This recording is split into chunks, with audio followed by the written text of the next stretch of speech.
WhatsApp is concerned. And today we are looking at divorce with ease. And I know there are a lot of angry men out there who are saying women ni shetani kabisa. But, you know, at least we have one woman who has proven the opposite. She goes by the name of Jackie Ndeto, rather. She's an entrepreneur. We also have Dennis, who is a lawyer and a mediator. And we have Grace Karaoke, who is a marriage counselor. Grace, tukuje kwako dakika mbili before now we divulge. Now we get into the nitty-gritties of this separation. Is it true that sometimes the family, the extended family, now the in-laws, on both sides, not just on one side, but on both sides, sometimes actually the main problem in divorces? Well, I don't want to say they are the main problem, as in that they were invited to be part of the problem. We have something that we call triangulation, and I think I have spoken about this before. And what happens when we are going through something as couples, then my pain, I need somebody to share the pain with. Right. And we triangulate someone or someones, and either for men, for men sometimes it is another woman where they go and find solace and comfort and somebody to listen to them. For women, most of the time they reach out to their families, and what they will do, it looks like nilienda kukushtaki. Yes. And so now from then on, it's a competition or even a feeling of ulinishtaki and umenianika, and so it becomes a so the family the families come because we invited them into the situation, and then over time I have seen this happen when the daughter-in-law reaches out to her mother-in-law, speak to your son, this is what is going on. In the beginning it's okay, and then if the problem persists, mother-in-law begins to say, ai, nafikiri wewe ndio uko na shida. Immediately sasa tumeanza, alafu sasa mimi nitatoka nitaenda kwa mama yangu. Yeah. And then now the fightings, the infightings now within the families begin. So what we are saying, the intention there is for each family is protecting their child. See, you are coming and you are telling us how I am being mistreated and how unhappy I am. And I tell my family about my pain. My husband goes to his family and says, this is what she's doing. She's not respecting me. She's not, I can't even speak in that home. Whatever it is. Anaongea na watoto sasa wamenidharau. All that, we kind of, so everybody goes to their home, and now what will the families do? We protect our own. It's natural. Yeah. It's very natural for us to protect. Very so true. Then now it becomes a problem. Now, there are situations where, again, if you have very, I don't know, I want to call it protective because we are always talking in positive terms. If you have very protective parents and you are a girl and your husband slaps you one day and you tell your mother, your father comes in and, he's going to protect his own. And so they can come in and say, and there is somebody who told me not very long ago, the parents came and they threw that man out. Haya. Yes. Of his own house? No, it's not his house. Okay. This is her house. Sasa unaona hapo ndio shida iko. And so they came and said, no, you're not going to do this to our daughter. Right. So you do have situations where families will intervene uninvited. Because the girl now was saying, but me, I'm not done. I still love this man. We can still work things out. Yeah. You see. It was a bit too late for that one. Jackie, for you, I want to understand, because at least we've gotten through the process of you decided that you're going to take it with ease, as much as it hurts you. Yeah. This is what you're going to do. So did you have a discussion with your ex-husband at that time, ukamwambia, ebu keti tusikizane, this is how we're going to separate our duties as far as the kids are concerned? Ama hizo ni vitu ulimwesemess when you're outside? After the separation? Yes. Actually, no. Was it a conversation that happened before you left, or it is a conversation that happened after you left? It never happened. At all? No. Everything just fell in place? Yes. That's it weird. did fall, probably I just felt that to let go. Yes. You know, if there's no support, so be it. Take it upon myself and move on. Because there's one thing, I'm not a fighter. I can't handle that. I'm not a drama person. I can't handle that. And if I can't handle that and you're not ready to pull your weight, so be it. You remember? And I remember, yes, in fact, at one time I told my son, call dad, ask him for school fees. Let me tell you, my son looked at me one time. He had done it and he said, Mom, when you get back to me and my brother, you must have put in place or made it knowing how you're going to pay my fees. So deal with it with dad. Where? Yeah, akasema, I am not calling. Yes. And it Jipange. hit me. It hit me. Actually, this is not right. This is not right. And from that day, I never asked them to do anything again. And even if he didn't, send a text, pick the phone and call, I would consult him like, this kid is not doing well in this school. Can we Move him. Move him. Because there came a time where the other partner would say, you make sure you don't tell me. So I made a choice that I would always inform you of whatever I think is right. Pass it by you. This is what I want us to do. And that is what we did. But I won't say there was an prior, like you do this, you do this. So by the time, okay, let me understand. By the time you left, by the time you said, mimi nimechoka, sasa wacha nitoke, this is a decision you just made. And you woke up one day and you decided, let me sort the gas, let me sort the bed, let me sort this and this and that. It did not, I would say, we went through counseling, actually twice. It happened, then a year or two passed. And then again, we went through counseling. The second time he said he doesn't want to go for counseling because he has no problem. So I went for counseling, and I did my counseling. And this time round, it was bad because there was no communication, there was nothing. And I remember in my head I said, I think this chapter is closed. Something happened where I said this chapter is closed. It's done now. It's done. And I started preparing. I started preparing. I started looking for a house, doing all those kind of things, looking for schools and all that. And then one day when it reached, we drove to work, put the keys in the glove compartment of the car, packed his lunch and everything, got home, took the kids out to a friend's place, and had left I told the maid, do this and do that. And from there, we took what we had to take. And you left? And we left. And I sent him a text and I said, the keys are in the glove compartment for the house. I have locked the house and thrown the other keys. Do you know the car door you throw in? And I said, I don't think it's been a happy marriage. I don't think I've made you happy. I pray that you get someone who will make you happy. Okay. That was it. And you left? Yes. Dennis, sasa hapa ndio unaingilia hapa, sasa ndio mshahara yako inaanza kuhesabiwa. As a lawyer, what she did, because I'm assuming after that now court processes started. A lot of marriages don't end that way. Unakujanga tu nyumbani siku moja unapata, like you said, no curtains, no carpet, vyombo zimeenda, ndio unajua kumbe nimeachwa. And the keys with the landlord. Yes. Sasa kutoka hapo, Yes. what happened? Now, okay, it's not such dramatic, but what usually happens is that the aggrieved party, or the party who wishes to divorce, writes to the other one, goes to a lawyer, writes to her that we want to do this divorce. Just that is an invitation to see whether you can have a chat. And a good lawyer will always tell you before we even go to court, because it's traumatizing doing the divorce. Yeah. You pass by a counselor and get prepared psychologically for this, because it's a drama. And unlike other cases like land matters, for divorce, very private issues come out, extremely private, extremely. So it is important that you go through a counselor to be prepared. Then you go back, when you come back to us now, and discussions have failed, if you married through maybe a customary way, even elders have been involved and it has failed, then the only thing available is to file a petition for divorce, depending on how you married. Now that petition is served. Served is just being taken to the other side, Right. being told that this is what we want.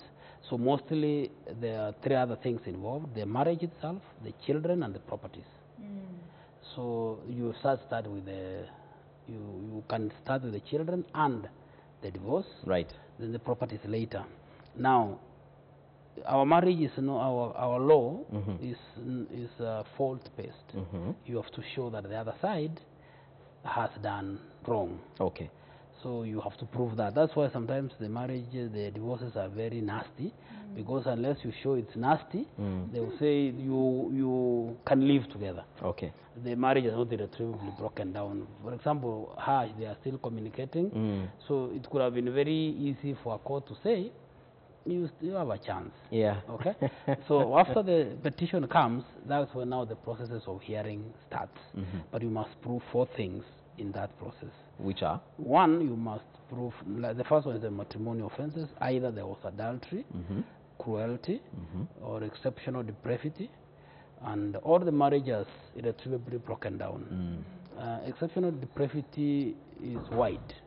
It could be even you have some mental issues, you have undisclosed illnesses, and Mkuja kudiscover kumbe baadaye ulikuanga na kifafa. Yeah, something. So once you prove any of those, then you're entitled to a divorce. Ngoja kidogo tuchukue simu hapa kwa TV. We have a Daktari Gikeni on the line. Good morning, Daktari. Good morning to you. How are you doing, sir? I'm fine. What is your question or comment? Okay. First of all, thanks a lot for the show. Yes. And the panelists, I think they are very good. So what I wanted to say, to add my contribution is that... Please do.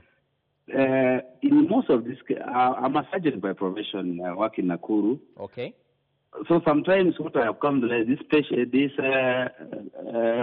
couples who have those issues of divorce and conflict, yes, what I've come to realize that most of the time the major issue is that lack of openness in a family, and some people always want to live life which is not on their own. Yes. So sometimes and the failure to solve the conflict. So that's what I was saying, that more than not.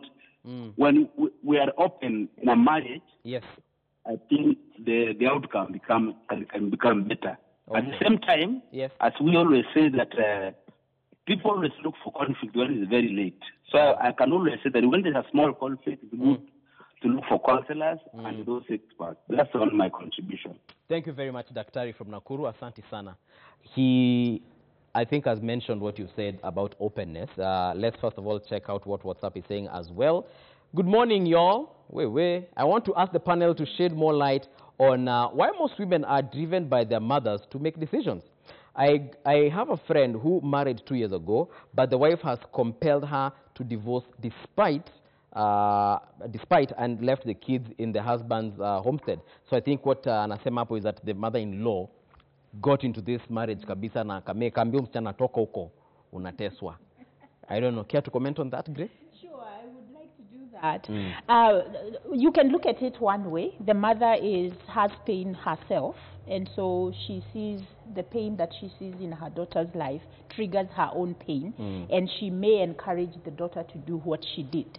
So she's not able to handle the pain or even to give objective feedback to the daughter. That could be it. It could also be an issue of enmeshment, where mother and daughter are very close, and the daughter does not have either the guts or the confidence to do things outside of what mom wants and what mom thinks. Now, if you are a daughter and you are having a lot of pain in your marriage, just know your mother is not the person who can help you walk through the pain. Because when you come to her with your pain, she's going to feel, her womb is going to start crying for you, because you are connected in deeper ways, and your pain will become her pain. And also one of the things that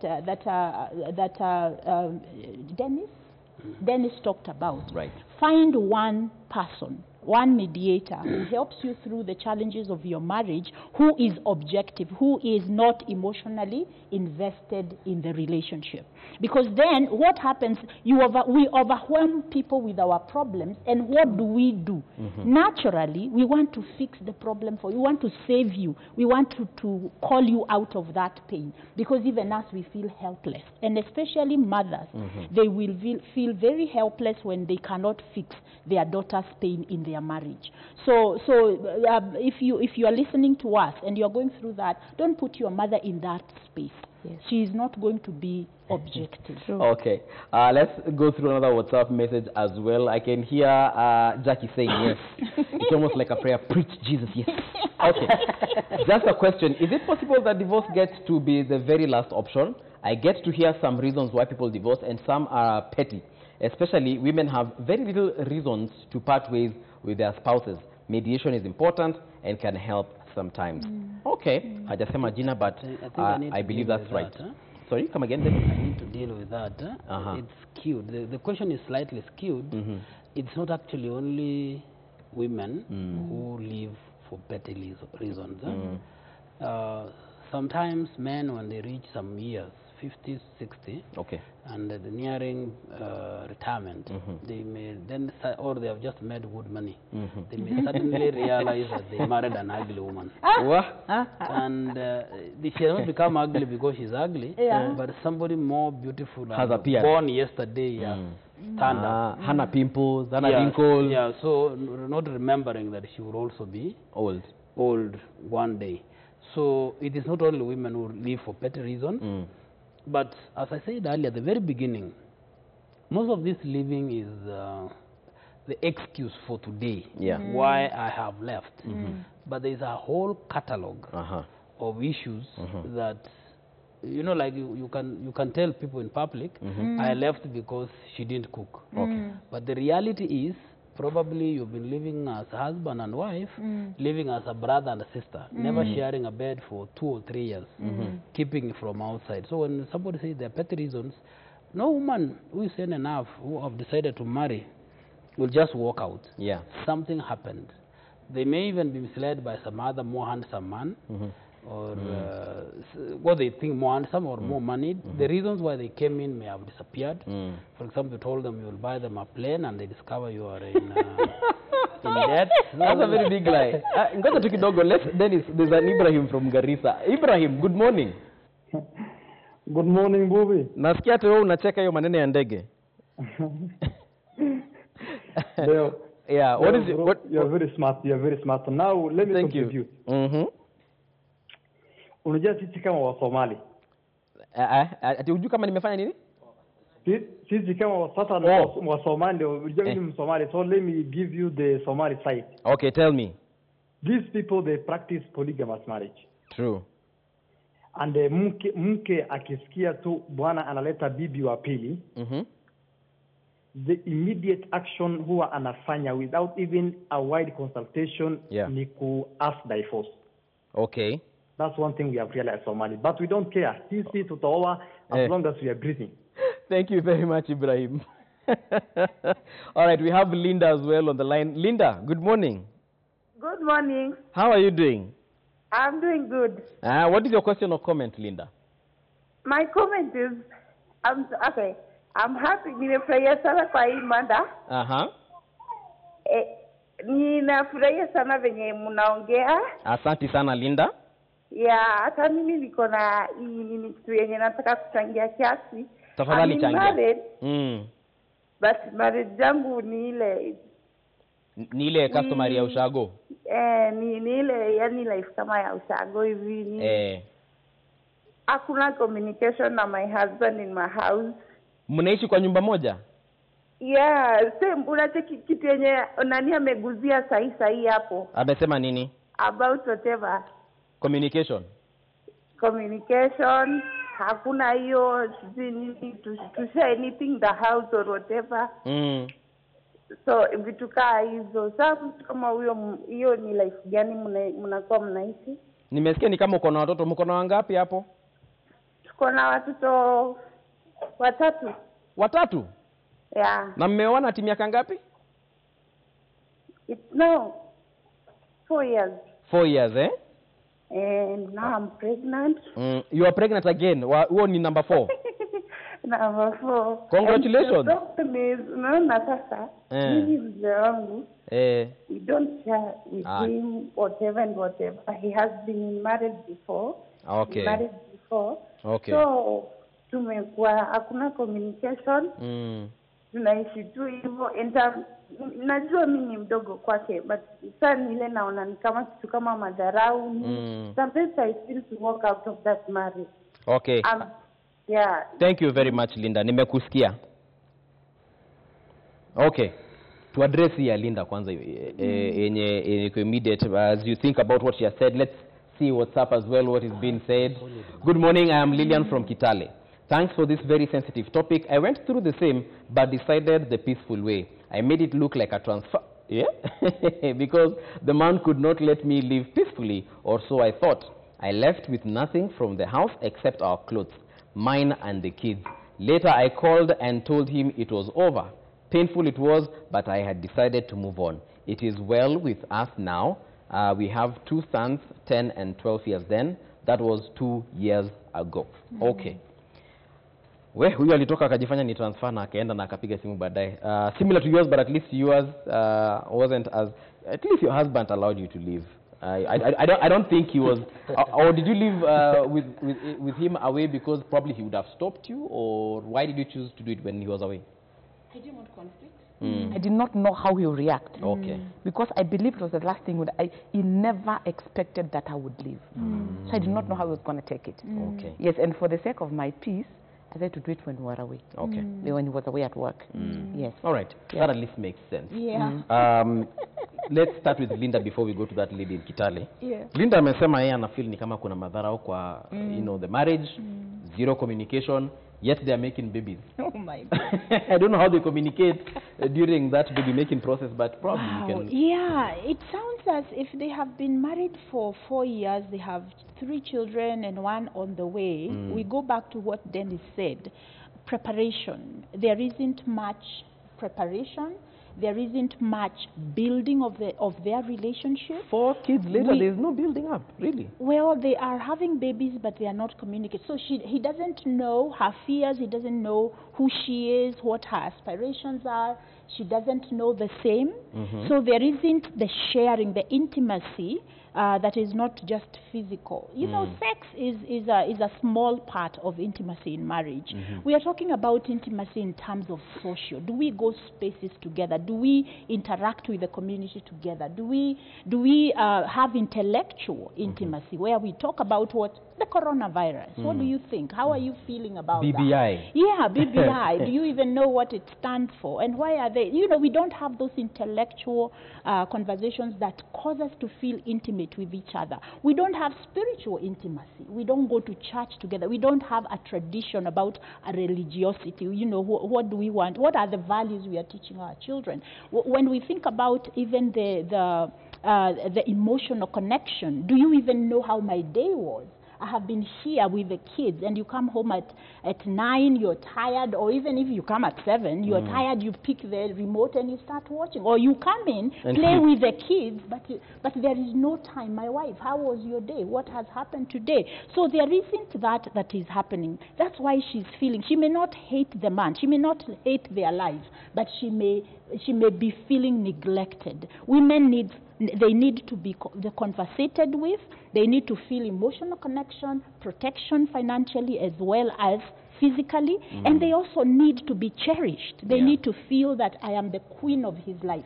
She's not experiencing any of that. On the other hand, the man who needs sexual fulfillment, it sounds like he's getting that. Yeah, the baby's on the way, he's definitely getting that. Number 2, he needs to feel validated and affirmed, and he also needs to have a home where it's clean and he comes home and he can have peace. Yeah. Maybe he's not having that. I don't know, but you cannot have a solid marriage if you're not having times when you're creating all these phases of intimacy. Okay. Before sure. Linda was the last one, huh? Yeah. Linda's looks like a different issue. She looks to be in a rock solid marriage. The difference is what she said. The man is older. That means there is a probability of having intergenerational issues where you cannot communicate. Not because we are not communicating. What you want us to communicate is different. Because we are She's younger. Maybe she wants to go to the club. The man wants to make babies. and maybe the man is also dealing with other, because he said he was in another marriage. Yes. He has not closed on that first marriage. So they need to sit. Okay? Yeah. Because if they're making babies, they're communicating somehow. Yeah. But the communication is not gelling because of that generational gap. Okay. So they need to deal with it. All right. Jackie, I feel like you have some closing remarks. Sorry, being on a past marriage, if you jump into another marriage without resolving the issues of the past, without dealing with them, you actually carry them to the next marriage. True. And what happens is, if this man had issues that were reflecting on him, that is what he will attract. Yes. Wow. And when he gets into this marriage, he actually realizes I'm back to where I was. Square one. So he may be going through confusion, and he doesn't know, how do I handle this? Am I going to have another marriage breakdown? But it's because you did not deal with the past. It is said that 68% of second marriages fail. 68%, that's a huge percentage. That's a huge percentage. So until you've dealt with yourself and your issues, I would say don't jump into another marriage. All right. I feel like we need a part 2 of this discussion. Yes. Grace, closing remarks. And you also have a seminar coming up. Yes, on Saturday, March the 7th, this coming Saturday, we are dealing with depression and anxiety. And everyone who goes through a difficult marriage or goes through a marriage where they are not getting what they want, we develop anxiety and depression. Please come. We will be at Kiambu Road, along Kiambu Road Ridgeways, and we will have it from 9 to 1. I'm inviting people to come along, and they can reach Share your number, actually, so that they can reach you. Yeah, they can reach me on 0707 584830, or you can Facebook me at Grace Karaoke _Nderito, and we will be glad to host you. Okay. Yeah. Because I believe a lot of people go through these issues, especially when it comes to that divorce part. We've just heard of people who have called in wakisema, or rather they've texted wakisema hao wanadanganyana wameenda transfer ndio ahepe bwana yake. Na I'm sure kuna mabwana pia wanafanya hivyo. Yeye anahama tu, anahamia kwa mama mwingine, wewe unashangaa, babe are you coming? Anakuambia come where? Shaoa. So if you want to get a hold of this discussion, you can always check us on our YouTube channel. The conversation will still be uploaded there. And I think we need to have a part 2 of this, because we haven't resolved the issues after divorce. For example, how do we deal with the kids? I'm feeling this part 2 coming up very soon. Right now, though, tunasema kwaheri, and thank you very much for joining us. Thank you very much, Jackie. Thank you very much, Wakili, and of course, always a pleasure to have you, Grace. Let's continue the conversation even beyond the show. Right now, though, tunasema kwaheri. We leave you in the safe hands of Shiksha Arora and of course Sam Joroge on the Daily Brief. Until tomorrow, Friday, when we hang out, kwaheri.